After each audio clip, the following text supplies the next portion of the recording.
Habang kasalukuyan nga ang ginagawang operasyon ni na Doc Carlos, Annalyn at Doc Lindon, dahil nga may tinanong si Annalyn dito kay Doc Carlos at hindi nga nagustuhan ni Doc Carlos kung kaya't pinalabas nga niya si Annalyn sa OR. At dito na nga sinabi ni Annalyn na kaya siya umalis sa Apex dahil sa opportunity noon ni Doc Carlos, pero ngayon mangyayari din pala ang nangyari noon sa kanya sa Apex dahil sa pagpapahiya ni Moira. Ngayon ay siya na naman ang mang-api dito at agad-agad naman na lumabas si Annalyn sa OR. Tinawagan nga ni Annalyn si Doc RJ Tanyag upang sa ganun nga ay gusto niyang makausap ang kanyang ama. Narinig naman ni Doc Carlos ang pag-uusap ni Annalyn at Doc RJ sa cellphone.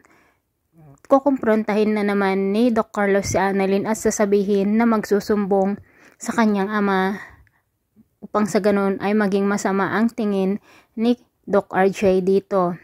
Samantala, sinabihan naman ni Moira si Giselle na kahit daw bawiin nila ang nilalaman ng SPA ay hindi nila makukuha ang Apex. At gagawa daw siya ng paraan para sa ganun ay hindi nila ito makukuha. Sinabi naman ni Giselle na talagang isinanla na ni Moira ang kanyang kaluluwa sa impyerno. Ito naman si Joey ay pabebe na naman dito kay Don Pepe dahil nga po bumalik na nga si Don Pepe upang sa ganun ay dalawa sila ni Giselle na bawiin ang Apex kay Moira.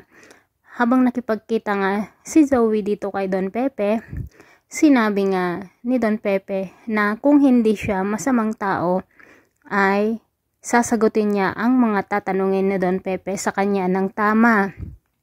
Samantala, nalaman naman ni Aling Susan na pinaalis ni Doc Carlos si Annalyn sa OR kung kaya't naikwento niya ito kay Lynette.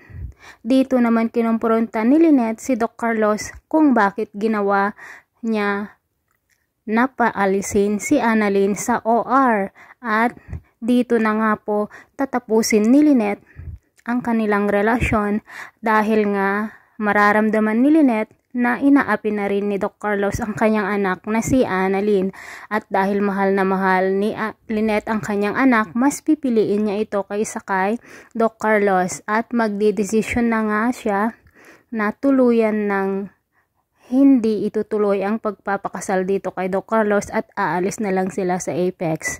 Ito po ay isang Shuri reaction update lamang. Maraming salamat sa panonood.